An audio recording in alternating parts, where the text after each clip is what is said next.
కాలంలో దేవాలయానికి వచ్చిన మీ అందరికీ నా హృదయపూర్వకమైన వందనాలు. ఈ రాత్రి మన ధ్యానాంశము ప్రియులరా, విశ్వాసికి తెరవబడవలసిన 7 అంశాలు ధ్యానిస్తూ ఉన్నాం.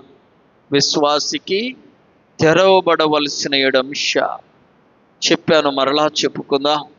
లోకస్తుల చేతులు వేరు, దేవుని పిల్లల చేతులు వేరు. లోకస్తుల నోరు వేరు, దేవుని బిడ్డల నోరు వేరు. లోకస్తుల పాదాలు వేరు, దేవుని పిల్లల పాదాలు వేరు. మెట్టుకు మనకున్న సమస్త అవయవాలు శుద్ధి చేయబడాలి, పరిశుద్ధపరచబడాలి. లోకస్తుల వలె ఉండడానికి వీలు లేదు. వాటిలో మొదటిది కన్నులు తెరవబడాలి. తెరవబడిన కన్నును గురించి ధ్యానం చేసుకున్నాం. రెండవది హృదయము తెరవబడాలి, ఆ విషయాన్ని ధ్యానించుకున్నాం.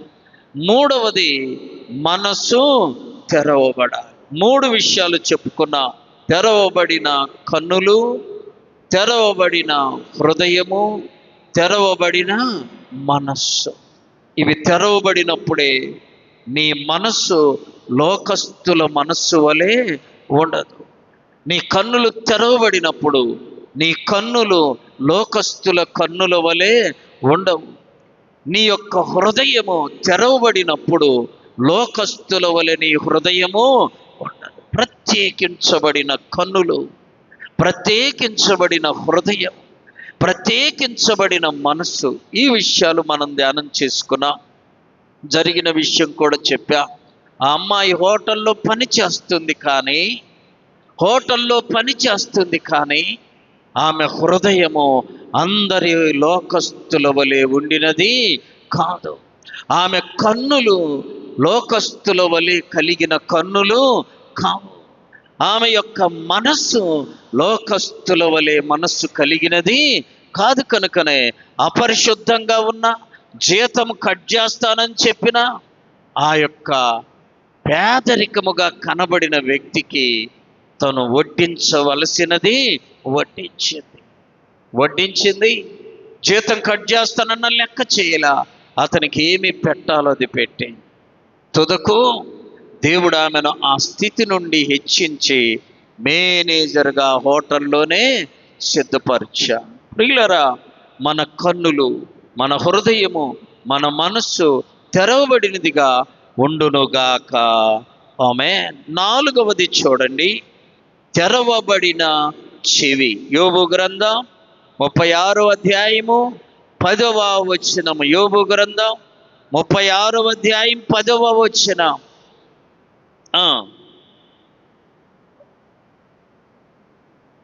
ఉపదేశము వినుటకై వారి చెవిని తెరవచేయుదును.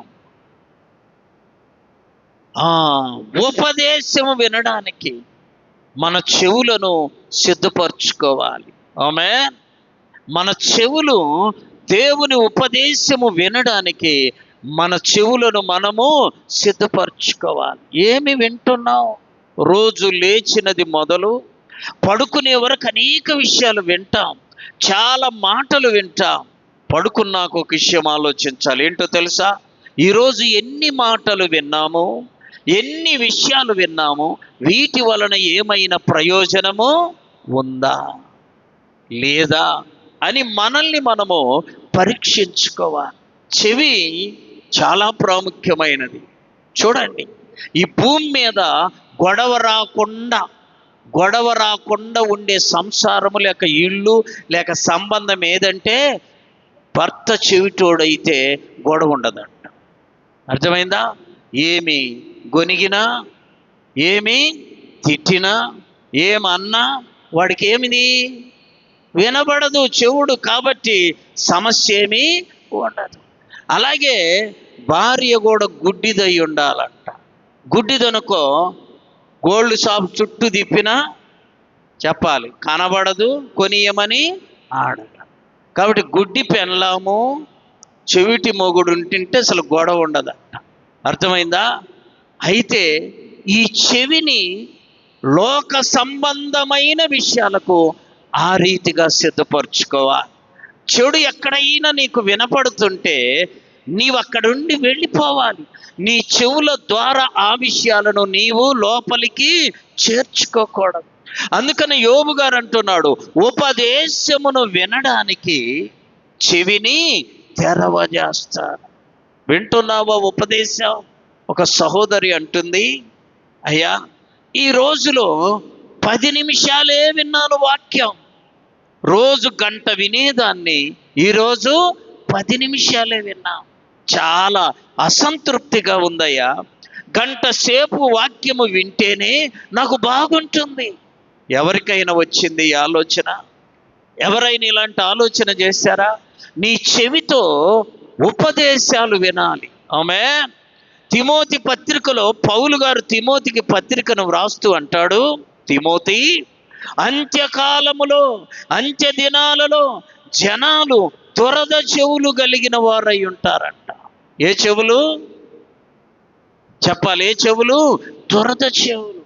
పనికి మాలిన విషయాలు వినడానికి దురద చెవులు కలిగిన వారు. వాళ్ళకంట కల్పనా కథలు చెబితే బాగా వింటారు, దేవుని వాక్యం మాత్రము వినరు. చూడండి మత్తయి సువార్త 13వ అధ్యాయము 12 నుండి 15 వచ్చిన వరకు. మత్తయి సువార్త 13 చదవాలి. కలిగిన వానికి ఇవ్వబడును, వానికి సమృద్ధి కలుగును. లేని వానికి కలిగినదియు వాని యొద్ద నుండి తీసివేయబడును. మరియు వారు చూచుచుండియు చూడరు, వినుచుండియు వినకయు గ్రహింపకయు ఉన్నారు. ఇందు నిమిత్తం నేను ఉపమాన రీతిగా వారికి బోధించుచున్నాను. ఈ ప్రజలు కన్నులారా చూసి, చెవులారా విని, హృదయముతో గ్రహించి, మనసు త్రిప్పుకొని నా వలన స్వస్థత పొందకుండునట్లు వారి హృదయము కొవ్విందంట. ఏం కొవ్వింది? మా వినపడలేదా? ఏం కొవ్వింది? హృదయం కొవ్విందంట. హృదయం కొవ్వితిక మామూలుగా ఉంటుందా? ఎందుకని? హృదయం అన్నిటికంటే మోసకరం, అది ఘోరమైన, అది క్రొవ్విందనుకో దేవుని మాటలు వినబడు, దేవుని మాటలు లక్ష్యం చేయరు, దేవుని మాటకు లోబడరు, దేవుని మాటలను అంగీకరించరే. ఇంకా చూడండి అక్కడ, వారి చెవులు వినుటకు మందములైనవి. చెవులు ఎలా ఉన్నాయంట? మందమైపోయిన, వినబడదు. చెవులు వినబడడముల కారణం వారి చెవులు మందములైనవి, వారి కన్నులు మూసుకొని ఉన్నారు. కన్నులు మూతబడతాయి. ఎవరన్నా వాక్యం వింటుంటే కన్నులు మూతబడ్డాయా, సైతాన్ నిన్ను బలపరుస్తుందని గుర్తుపెట్టుకో. ప్రార్థనలో దేవుని మాటలు వినేటప్పుడు ఎన్నడు మన కన్నులు మూయకుందుముగాక. ఆమేన్. మన కన్నులు, మన చెవులు దయచేసి బహు జాగ్రత్తగా ఉంచుకోవాలి. ఒక జింక బయటికి వెళుతూ తల్లి తన 2 పిల్లలతో చెప్పిందంట, మీరు చిన్న పిల్లలుగా ఉన్నారు, ఆ గోతిలో నుండి మీరు బయటికి రావద్దు. నేను మీకు సాయంకాలానికి ఆహారం సిద్ధపరచుకొని వస్తాను, నేను వచ్చే వరకు మీరు ఈ గోతిలోనే ఉండండి చెప్పింది. వెళ్ళింది అడవికి. ఆహారం సిద్ధపరచుకొని వచ్చేసరికి ఒక పిల్లే కనబడింది, రెండో పిల్ల లేదు. వాటికి కూడా స్నేహితులు ఉంటారుగా. ఆ పక్కనున్న ఇంకో జింక వచ్చి అడిగిందంట, నీకు 2 పిల్లలు కదా, ఒకళ్ళే కనపడుతున్నారు, ఇంకొక పిల్ల కనబడలేదు. దానికి నేను చెప్పిన మాట దాని చెవులో చొచ్చల. నేను 2కి చెప్పాను బయటికి రావద్దని, కానీ ఒకటేమో నా మాట వినింది, విన్న ప్రకారము లోపలే ఉన్నది. భద్రంగా ఉంది. దాని చెవి మందమైపోయింది, నా మాట వినలా, బయటకు వచ్చింది. వేటగాడొచ్చి దాన్ని ఏం చేశాడు? పట్టకెళ్ళాడు. జాగ్రత్త. ప్రభు బిడ్డలమైన మనం మన చెవులను బహు జాగ్రత్తగా ఉంచుకోవాలి. చెవిటి దానిలాగా, చెవిటి వాడిలాగా దేవుని మాటలు విని విడిచిపెట్టే వారముగా ఉండకూడదు. నీ చెవు మందమైందా? జాగ్రత్త. రోమీలకు రాసిన పత్రిక 10వ అధ్యాయము 17వ వచనము. రోమా 10:17. వినుట వలన విశ్వాసము కలుగును. ఆమేన్. వినుట క్రీస్తును గూర్చిన మాట వలన కలుగును. వినుట వలన విశ్వాసం. గుర్తుపెట్టుకోవాలి. నువ్వు వాక్యం విన్నవా? విశ్వసించాలి. విశ్వసించాలనే బుద్ధి నీలో కలుగుతుంది. ప్రియులారా, దేవుని వాక్యము వినాలి. దేవుని వాక్యం వినేటప్పుడు నీ కళ్ళు మూతబడ్డాయా? గొప్ప ప్రమాదం. గుర్తుపెట్టుకో. దేవుని మాటలు వినేటప్పుడు నీ చెవులలో జొచ్చనివ్వట్లేదా? గొప్ప ప్రమాదం. అందుకనే దేవుని వాక్యాన్ని శ్రద్ధగా చెప్పాలి, వినాలి, వినాలి. ప్రకటన గ్రంథం 1వ అధ్యాయం 3వ వచనం. ప్రకటన 1:3. ఈ ప్రవచన వాక్యములు చదవాలి. కాలము చెప్పాలి. కాలము సమీపించినది గనుక. కాలం ఏమైందండి? నోరు తెరవండి, ఏం పర్లా. కాలం ఏమైంది? సమీపించి. దేవుని బిడ్డలేమో కాలము సమీపించిందంటుండ్రు, కాలము సంపూర్ణమైందంటుండ్రు, రాకడ కాలము దగ్గరకు వచ్చిందంటున్నారు. దేవుని ఎరగని వాళ్ళు ఏమంటారో తెలుసా? లోకానికి పోయే కాలము దగ్గరికి వచ్చి. 2 అర్థాలు ఒకటే. ఆలోచించాలి. దేవుణ్ణి ఎరగనోడు కూడా ఒప్పుకుంటున్నాడు. బస్సు బయలుదేరింది చిలకలూరుపేటలో, రాత్రి బస్సు బయలుదేరింది హైదరాబాదు వెళ్ళాలి. మధ్యరాత్రి వేళ పెట్రోల్ పోసి అందులో ఉన్నోడు ఒకడు లేచి పెట్రోల్ పోసి నిప్పు పెట్టోడు దిగిపోయా. బస్సు అంతా కాలిపోయింది. 32 మంది కాలిపోయా. అది పేపర్లో చదువుతూ ఒక ఆయన అంటుండు, లోకానికి పోయే కాలము దగ్గరకు వచ్చింది. మనమేమంటున్నాం? కాలము సమీపమై ఉన్నది. ప్రభు రాకడ కాలము మన భాష, వాళ్ళ భాష ఒకటే, ఇద్దరి మాటలు ఒకటే, అర్థం ఒకటే. కాకపోతే వాళ్ళ భాషలో వాళ్ళు అంటుండ్రు, మన భాషలో మనం చదువుతున్నాం. ఇప్పుడు యోహాను గారు అంటున్నాడు, చదవండి. కాలము సమీపించింది కనుక ఈ ప్రవచన వాక్యములు చదువువాడును విని ఇందులో వ్రాయబడిన సంగతులు కైకొనువాడు ధన్యుడు. వింటున్నావా? అద్భుతం అండి. దేవుని మాటలు వింటూ ఉంటే అద్భుతం.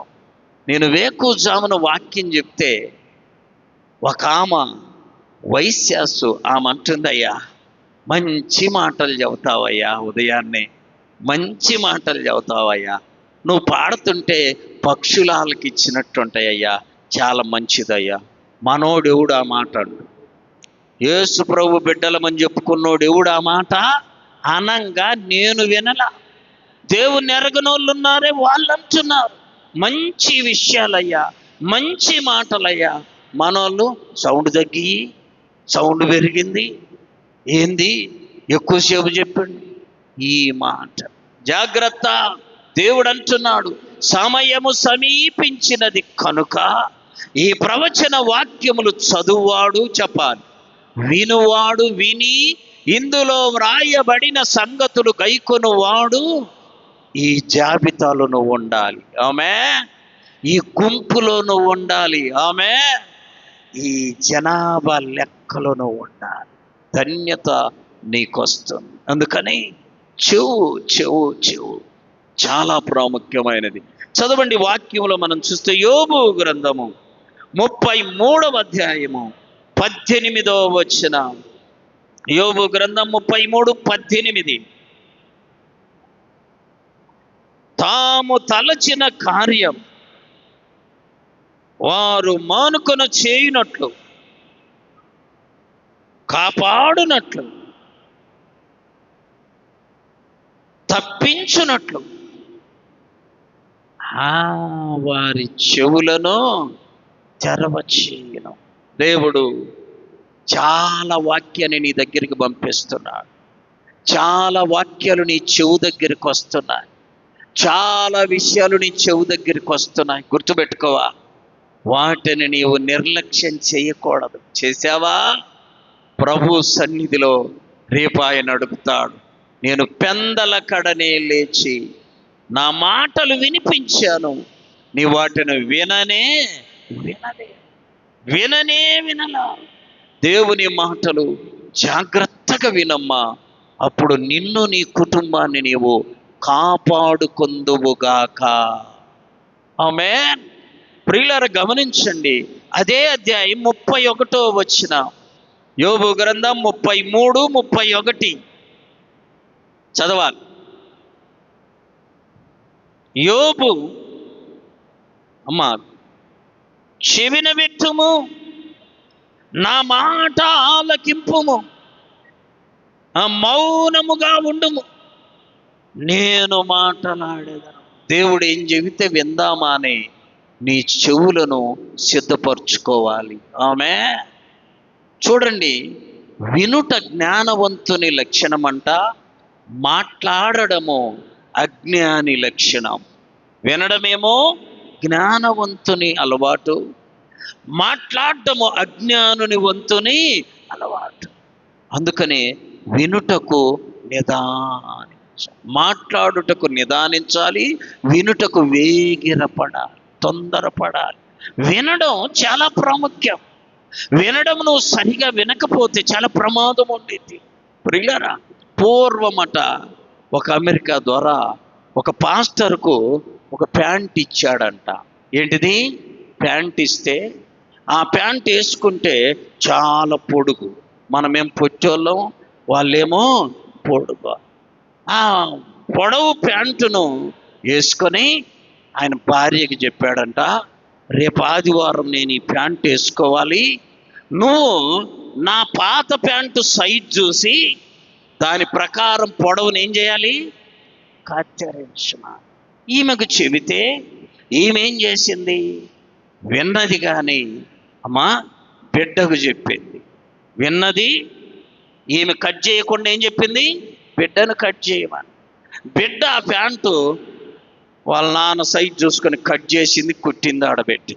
చాలాసేపుకు ఏమనుకుందంట, ఈ అమ్మాయికి చెప్పే చేసిద్దు లేదో చెయ్యదులే, నేను మళ్ళా ఆయన నన్ను అరుస్తాడని ఈమె కూడా ఒక జానెడు కట్ చేసి కుట్టిపెట్టి, ఈవిడు మనోడు బయటికి వెళ్ళొచ్చి పాస్టరు వీళ్ళిద్దరు కుట్టిర్రో లేదని ఈయన కూడా ఒక జాన కట్ చేసి కుట్టిపెట్టిండు. ఆదివారం వేసుకోబోతే అది ప్యాంటు గాల, నిక్కరు మధ్యస్థంగా ఉండిపోయి.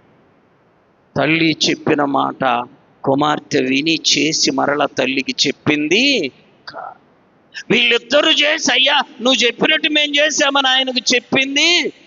వినుట చాలా ప్రాముఖ్యం. ఎప్పుడు నువ్వు వినేవానిగా ఉండు, చాలా దేవుడు సంతోషిస్తాడు. మాట్లాడేవానిగా ఉండకూడదు, వినేవారిగా ఉండాలి. అందుకని వాక్యములు వినుట వలన చెప్పాలి. ఏం కలుగుద్ది? విశ్వాసం కలుగుద్ది. ఈ రోజంతా ఎన్ని వాక్యాలు విన్నావు? ఇదేదో ఎవరినో ప్రశ్నించటం కాదు, మనల్ని మనము ప్రశ్నించుకోవాలి. ఎంత వాక్యం విన్నావు, ఎన్ని మాటలు విన్నావు? పనికిరాని మాటలు ఎక్కువ ఉంటాయి, పనికొచ్చేవి తక్కువ ఉంటాయి. గుర్తుపెట్టుకోవాలి. దేవుని మాటలు వినడానికి దేవుడు మనకు చెవిని కలుగ చేశాడు. ఆమె 94వ కీర్తన 9వ చరణం చదవా. 94వ కీర్తన 9వ చరణం. చెవుని కలుగ చేసిన వాడు వినకుండునా. ఆమె చెవులు ఎవరిచ్చారు మనకి? దేవుడిచ్చాడు. చెవినిచ్చినోడు నువ్వనే మాటలన్నీ తప్పక వింటాడు. చూసారా? కన్నును కలుగ చేసిన వాడు కానకుండునా, చెవిని కలుగ చేసిన వాడు వినకుండున వింటాడు. జాగ్రత్త. చెవి ద్వారా చాలా విషయాలు మనం వింటుంటాం. చెత్త ఎంత, పనికొచ్చేవి ఎంత.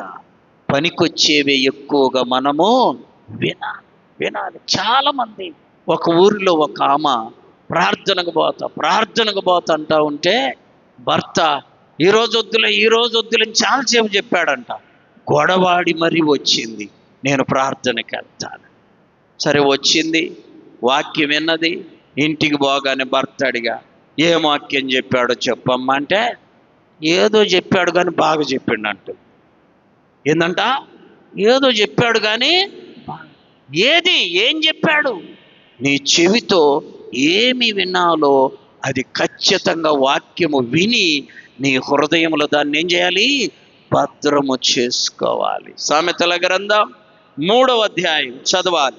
సామెతల గ్రంథం 3వ అధ్యాయము 3వ వచనం, దయను సత్యమును ఎన్నడు నిన్ను విడిచిపోనీయకుము, వాటిని నీ కంఠభూషణముగా ధరించుకొనుము. ఆ హృదయమనే పలక మీద వాటిని రాసుకో. అసలు ఇంటేగా రాసుకుండేది. ఆమెలాగా చెప్పిండ్రయ్యా అంటే ఎట్లా? వినాలి, విన్నది హృదయములో భద్రంగా రాసుకోవాలి. హృదయం అనే పలక మీద వాటిని రాసుకోవాలి. వ్రాసుకున్నావా? ప్రియులారా, గుర్తుపెట్టుకోవాలి. వాక్యము విన్నప్పుడు నీ హృదయములో దాన్ని వ్రాసుకుంటే అది ఎల్లప్పుడూ నీకు గుర్తుగా ఉంటుంది, నిన్ను సరి అయిన మార్గములో నడిపిస్తుంది. ఆమేన్. వాక్యం గుర్తు లేకపోతే ఒక కుటుంబములో తల్లి తండ్రి బిడ్డలను పెట్టుకొని కుటుంబ ప్రార్థన చేసుకునే వాళ్ళంట. ఆమేన్. ఏంటిది కుటుంబ ప్రార్థన? మాకేం తెలుసయ్యా, అల్లాడిపోతారు చెప్పడానికి. కుటుంబ ప్రార్థన అంటే ఏంది? రేపుడు దాకున్న మేము చెప్పమని అంటుర్రు మీరు కదా. ఉన్న భార్య భర్త పిల్లలు కూర్చొని కుటుంబంలో ప్రార్థన చేసుకునేవాళ్ళు. అప్పుడు వాళ్ళ నాన్న ఒక మాట చెప్పేవాడంటే ఏమన్నా తెలుసా? అరే, ఈ రోజంతా నువ్వు చేసినవి దేవుడు చూశాడు. ఆమె పిల్లలు కదా, నేర్పించేవాడంట. ఈ రోజంతా నువ్వు మాట్లాడినవి దేవుడు విన్నాడు, నువ్వు చేసినవి దేవుడు చూశాడు. కాబట్టి దేవునికి తెలియకుండా నువ్వేమీ చేయడము సాధ్యము. రోజు అలా చెప్పేవాడట. పెద్దోళ్ళయ్యారు, పెళ్ళిళ్ళు అయిపోయాయి, ఈ తండ్రి తల్లి వృద్ధులైపోయారు. అప్పుడు ఉన్న ఆస్తిని 3 భాగాలు చేశాడంట. పెద్ద కొడుకు ఒక భాగం, రెండో కొడుకు ఒక భాగం వాళ్ళిద్దరికి ఉంచుకున్నారు. వీళ్ళు ఇంకా వృద్ధాప్యంకి వచ్చినాక 2 కుమారులను పిలిచి చెప్పాడంట. ఏమనో తెలుసా? అయ్యా, మేము వృద్ధాప్యంలోకి వచ్చాం, రేపో మాపో నెలకో 2 నెలకో చనిపోబోతున్నాం. కాబట్టి నీకు భాగం ఇచ్చా, మా భాగం ఉంది కదా, ఈ భాగం మీ ఎల్లో ఎవరికి వచ్చిద్దో నేను చిన్న పరీక్ష పెడతా, దాంట్లో ఎవరు గెలుస్తారో వాళ్ళకే నా భాగము ఇస్తా. బాగుందా? అదన్నా చెప్పండి. పరీక్ష బాగుందా? ఎంత అన్యాయం! పరీక్ష బాగుందా? సరే, 2 పిల్లలు వచ్చారు. చెప్పు నాన్న, ఆ పరీక్ష ఏంటో చెప్పు నాన్న అంటే, చెరొక చాకు ఇచ్చారు, కట్ చేసేసి చాకు. చెరొక యాప్లికాయ ఇచ్చి, నీవయ్యా ఎవరు చూడకుండా, వినపడుతుందా? ఎవరు చూడకుండా ఈ కాయ కట్ చేసుకొని నా దగ్గరికి తీసుకురాయ్యా అని చెప్పాడు పెద్దోడికి. వాడు వెళ్ళిపోయాడు. రెండో వాడికి చెప్పాడు, నువ్వు కూడా ఎవరు చూడకుండా ఈ యాప్లికాయని ఏం చేయాలి? కట్ చేసుకొని నా దగ్గరికి తీసుకురా. పెద్దోడు వెళ్ళిపోయి ఆ రూములోకి వెళ్ళాడు, ఈ రూములోకి వెళ్ళాడు, పై రూములోకి వెళ్ళాడు, అంతా తిరిగి తన మనస్సు ఏమి చేయాలో ఆలోచించక, అర్థం కాక మెల్లగా తిరిగి నాన్న కాడికి వచ్చాడు. రెండో వాడు వెళ్ళాడు, అప్స్టైర్కి వెళ్ళాడు, తలుపులన్నీ బిగించాడు, కిటికీలన్నీ బిగించాడు, యాపిల్కి ఆయన ఏం చేశాడు? ఆహా, ఎవ్వరు చూడలేదనుకొని వచ్చా. రెండో వాడు కాయ కట్ చేసుకొని వచ్చాడు. పెద్దవాడేమో కాయ అలాగే పట్టుకొని వచ్చా. తండ్రి పెద్దోడిని చూసి అంటుండే, ఏ నానా, నేను కాయ కట్ చేసుకొని రమ్మన్నా కదా, నీకు అర్థం కాలేదా? నీ చాకు తెగలేదా? నువ్వెందుకు చేయలేదంటే పెద్ద కొడుకు జవాబు ఏంటో తెలుసా? నానా, ఎక్కడికి వెళ్ళినా, ఏ రూములోకి వెళ్ళినా, ఏ అంతస్తులోకి వెళ్ళినా ఎవరు చూడకుండా కట్ చేయమని నువ్వు చెప్పావు, నా దేవుడు దానిని చూస్తున్నాడు. చప్పట్లు కొట్టి ప్రభువును మహింపరచు. రెండో వాడికి వెళ్ళి చూడగానే, కావాలంటే చూసుకో, ఎవరు చూడకుండా, ఏ కన్ను చూడకుండా నేను కట్ చేసుకొచ్చానని చెప్పాడంట. అప్పుడు తండ్రి పెద్దవాడిని దగ్గరికి తీసుకొని నీకెలా తెలుసయ్యా, దేవుడు చూస్తున్నాడన్న సంగతి నీకెలా తెలుసు అంటే, చిన్నప్పటి నుండి కుటుంబ ప్రార్థనలో నువ్వు ఒక మాట చెప్పేవాడివి నానా. ఏంటో తెలుసా? మనం ఏం చేసినా చెప్పాలి, దేవుడు చూస్తున్నాడు. మనం ఏం మాట్లాడిన దేవుడు వింటున్నాడని నువ్వు చెప్పావు. కాబట్టి దేవుని కన్నులు చూస్తున్నాయి, ఆయన కన్నులు చూస్తున్నాయి. కాబట్టి నువ్వు చెప్పినట్టు నేను ఎవరిని చూడకుండా ఈ పని చేయలే.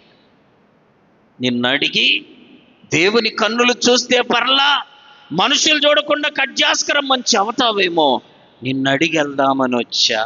చూసారా, నా ఆస్తిలో నా భాగం పెద్ద కొడుకుది అన్నాడు. చప్పట్లు కొట్టి ప్రభును మహింపరచు.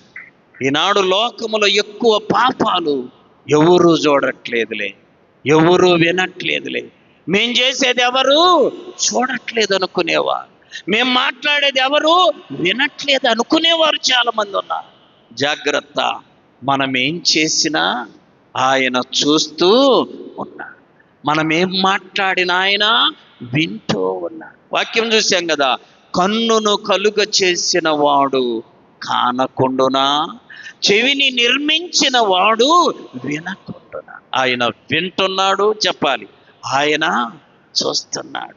ఆయన కన్నులకు మరుగైనది ఏది లేదు, ఆయన చెవులకు మరుగైనది ఏమీ గుర్తుపెట్టుకోవాలి. కాబట్టి మన చెవి బహుభద్రంగా ఉంచుకుందుముగాక. నాలుగవది చూడండి, 5వది దేవుని యొక్క పరిశుద్ధ గ్రంథములో మార్కు సువార్త 7వ అధ్యాయము 32వ వచనము నుండి 35వ వచనం వరకు, తెరవబడిన నోరు చదవాలి. వారు ఒకనిని ఆయన యొద్దకు తోడుకొని రాగా వాని మీద చెయ్యి ఉంచుమని ఆయనను వేడుకొని ఏకాంతమునకు తీసుకొని పోయి వాని చెవులలో తన వ్రేళ్ళు పెట్టి ఉమ్మివేసి వాని నాలుక ముట్టి ఆకాశము వైపు కన్నులెత్తి నిట్టూర్పు విడిచి యప్పత అని వానితో చెప్పాను. అంతటా వాని నోరు తెరవబడెను. చప్పట్లు కొట్టి ప్రభును మహింపరచాలి. ప్రియులరా, ఇంకో ప్రమాదకరమైన అవయవం ఏదంటే మన శరీరములో నోరు. చెప్పాలి, ఏంటిది? సామెత ఏంటిది? నోరు మంచిదైతే చెప్పాలి, ఊరు మంచి. ఊరు మంచి. నోరు ఎలా ఉండాలి? మంచిగా ఉండాలి. చాలా మందికి చేటు తెచ్చేది నోరే. గమనించండి. నోరు కొంతమంది కంట్రోల్లో ఉండదు. నువ్వు ఎంత మౌనంగా ఉంటావో అంత గొప్పగా నువ్వు లెక్కించబడతావు. ఆమేన్. ఎంత త్వరగా లడలడ మాట్లాడతావో నీ మాటకంత విలువ. చూసారా, నోరు. ప్రియులరా, బైబిల్లో, పరిశుద్ధ గ్రంథమైన బైబిల్లో ఈ నోరు గురించి చాలా వాక్యాలు ఉన్నాయి. భక్తిహీనుని నోరంట. ఏ నోరు అంటే భక్తి లేనోడి నోరు ఏవేవో మాట్లాడతా. మన నోరు దేవుడు మనకి ఎందుకు ఇచ్చాడంటే అవసరమైన విషయాలు మాట్లాడుటకు, ఆహారమును భుజించుటకు, దేవుణ్ణి చెప్పాలి స్తుతించుటకు. ఆమె మన నోటితో ఇవన్నీ ఇచ్చిన దేవుణ్ణి ఏం చేయాలి? స్తుతించాలి, నోరారా స్తుతించాలి.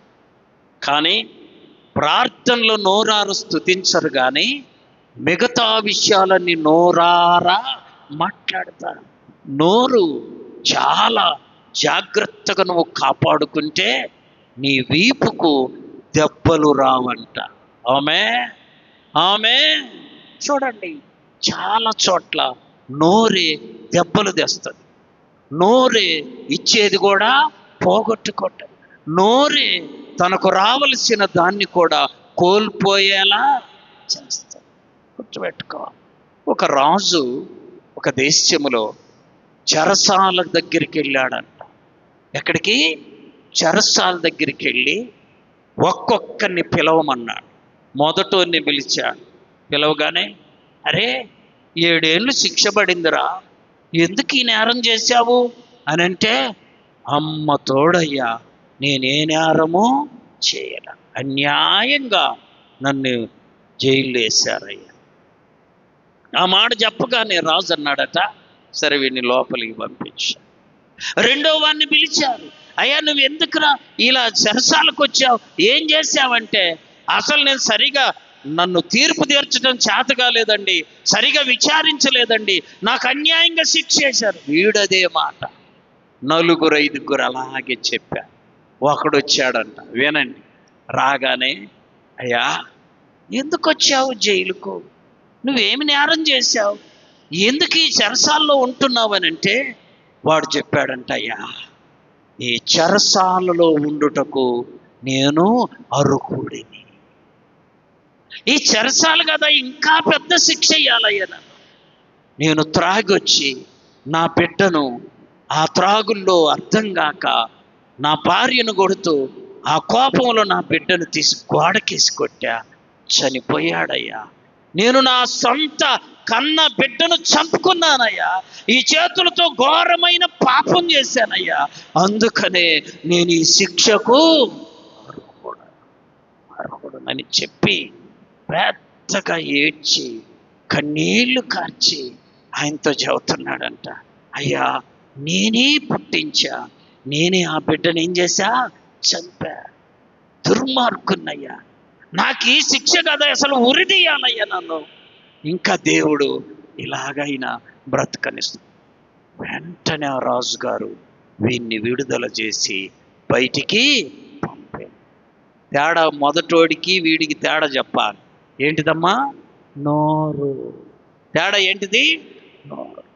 శిక్ష పడ్డా కూడా వాడు అంటున్నాడు, నాకు అన్యాయంగా శిక్ష వేశారు. వీడికి శిక్ష పడ్డా తన తప్పును గుర్తెరిగి ఒప్పుకున్నాడు. ఒప్పుకొనుట ద్వారా రాజుకి తన మీద జాలి కలిగి. ప్రియులారా, మన నోటితో మనము ప్రభువును స్తుతించటము నేర్చుకుంటే ఏ చెడు మాట, ఏ చెడు క్రియలు నీ నోట రాకుండునుగాక. ఆమె ఒకసారి చెప్పే మళ్ళా చెప్తున్నా. బాపట్లలో ఒకళ్ళకి 7 కొడుకులు. ఎంతమంది? ఇప్పుడు కాదులే, అప్పుడు. ఇప్పుడంతా 1 2 భలే చెప్పాం. 1 లేకపోతే కదా. 7 కొడుకులు. 7 కొడుకులైతే పెళ్ళిళ్ళు చేస్తే ఎంతమంది కోడళ్ళు వస్తారు? 7 ఇచ్చారు. 6 సగం భక్తి, ఒక్క ఆమెకి ఫుల్ భక్తి. చూసారా? 6 సగం భక్తి, ఒక ఆమె సంపూర్ణమైన భక్తి ఆ కోడళ్ళల్లో.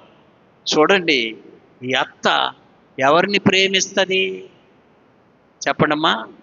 సంపూర్ణమైన భక్తి ఉన్న కోడల్ని ప్రేమిస్తుంది. ఎందుకో తెలుసా?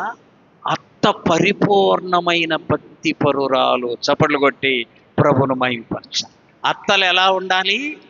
పరిపూర్ణమైన భక్తి కలిగిన ఆమె. అందుకని భక్తి కలిగిన కోడలను దగ్గరికి తీసే మిగిలిన 6గురికి ఒళ్ళు మండిపోతుంటది.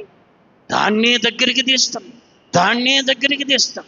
ఉండబట్టలేక ఒకరోజు గొడవ పెట్టుకున్నా. ప్రతి దానికి నువ్వు దాన్నే పిలుస్తున్నావు, మమ్మల్ని పిలవడం. అత్త చెప్పిందంట, అమ్మా ఎందుకు పిలుస్తున్నానో తెలుసా? 3 గంటలకు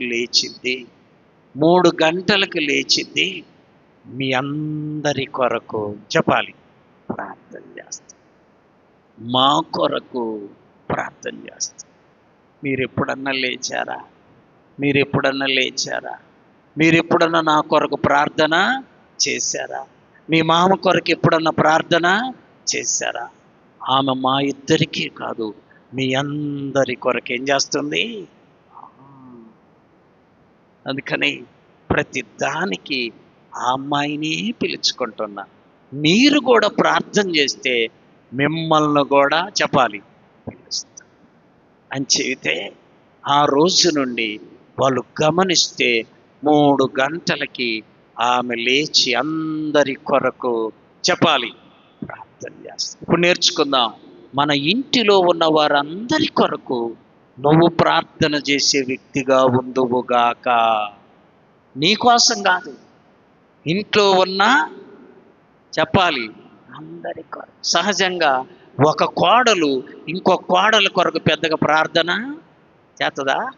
అది అట్టుండాలి, నేను ఎట్టుండాలనుకుంటా. కోడలు కదండి, ఆమె అందరి కొరకు ప్రార్థన చేసేదట. అందరూ క్షేమంగా ఉండాలి ప్రభు అని ప్రార్థన చేసేది. మన ఇంటిలో ఒక్కళ్ళు ప్రార్థన చేసేవాళ్ళు ఉంటే జాగ్రత్తగా వినండి, నీ ఇల్లంతా నువ్వు కాపాడుకుంటావు. చప్పట్లు కొట్టి ప్రభును మహింపరచాలి. ఆదికాండము 7వ అధ్యాయము 1వ వచనం. త్వరగా ఆదికాండము 7వ అధ్యాయం 1వ వచనం. యెహోవా అంటున్నాడు, ఈ తరము వారిలో నీవే నా ఎదుట నీతిమంతుడవై ఉన్నావు. ఆమె తరమంతటిలో నోబకు నువ్వన్నాడా మీరన్నారా? చదవాలి. నువ్వొక్కడివే నా ఎదుట నీతిమంతుడి. నోబకు నీతి ఆయన కుటుంబం అంతటిని కాపాడి. ఆమె ఎంతమంది కుటుంబం? 3 కొడుకులు 3 కోడలు, వీళ్ళిద్దరు మొత్తం ఎంతమంది? 8 మంది. నోబకు ప్రార్థన 8 మందిని చెప్పాలి. ఈ మాట వింటే నీ కడుపు నిండాలి. నీ ప్రార్థన నీ ఇల్లంతటిని రక్షించునుగాక.